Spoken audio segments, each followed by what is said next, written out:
Cube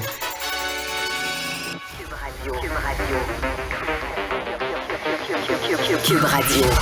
En direct à LCN. Mario et Emmanuel sont avec nous ce soir. Alors évidemment, on commence avec le discours inaugural du premier ministre qui met la table pour un deuxième mandat caquiste. Ton évaluation générale, Mario?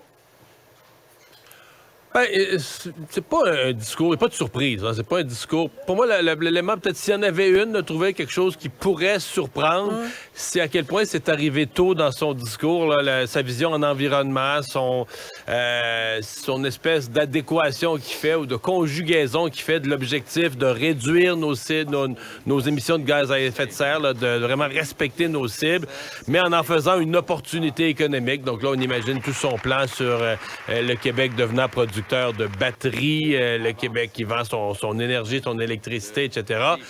Et pour ça, il faudra un nouveau barrage. Donc ça, l'environnement est arrivé plus tôt dans son discours. Sinon, on est dans la continuité, mais je dirais quand même l'utilité du discours.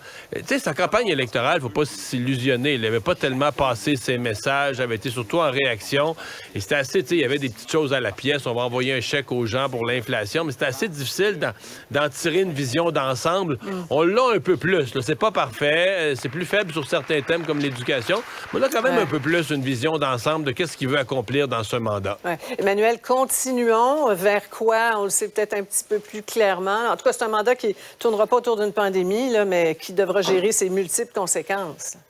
Oui, mais c'est clair que c'est un gouvernement qui a le sentiment de s'être fait voler la moitié de son premier mandat, donc il doit le terminer. C'est un peu comme si on est dans un même mandat qui se poursuit parce qu'il a encore eu une majorité. Puis c'est dans ce sens-là que il n'y a aucune surprise là, quand on parle des réformes en santé, de la mise en place des réformes pour les CPE, etc. Puis même, tu sais, sur l'éducation, moi, je suis vraiment restée sur mon appétit.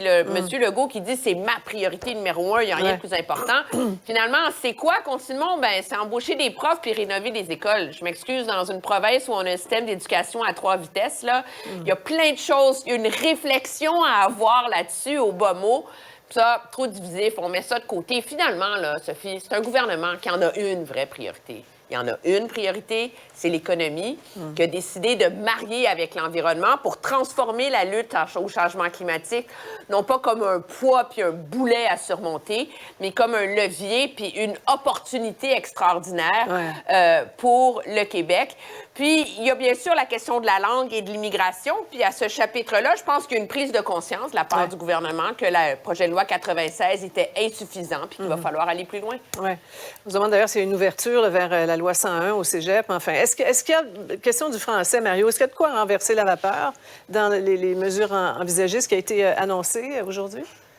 Ben, la loi 96, c'était pas banal. Il y avait un certain nombre de mesures importantes. Par exemple, le français en entreprise, ça rentre, on l'oublie. Nous autres, quand la loi est adoptée, on fait comme si, bon, c'est adopté, check, là, on coche la case. Non. La loi 96, pour ce qui est des entreprises, je pense que c'est une entrée en vigueur en 2024, fin 2024 ou mi-2024. Donc, c'est des entrées en vigueur très loin. Donc, il reste beaucoup de travail à faire.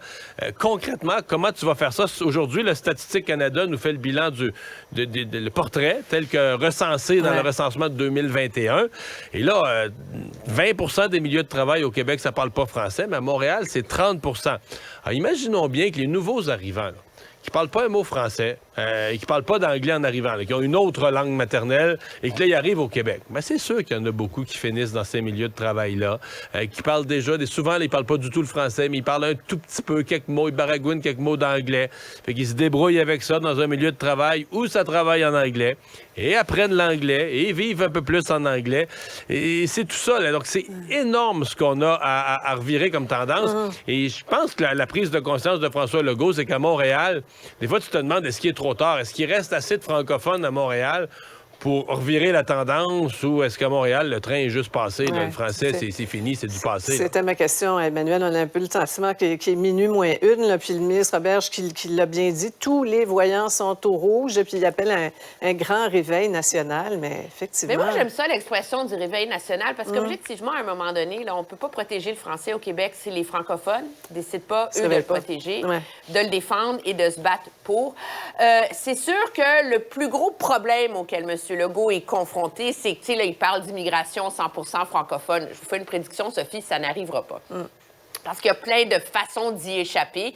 Mais il y a ce nœud de l'immigration qu'il faut trouver comment résoudre.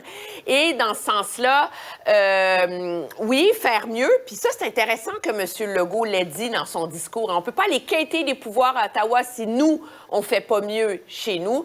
Et c'est là que Mme Fréchette, la nouvelle ministre de l'Immigration, a un mandat hallucinant parce que c'est elle qui va devoir mettre sur pied francisation Québec.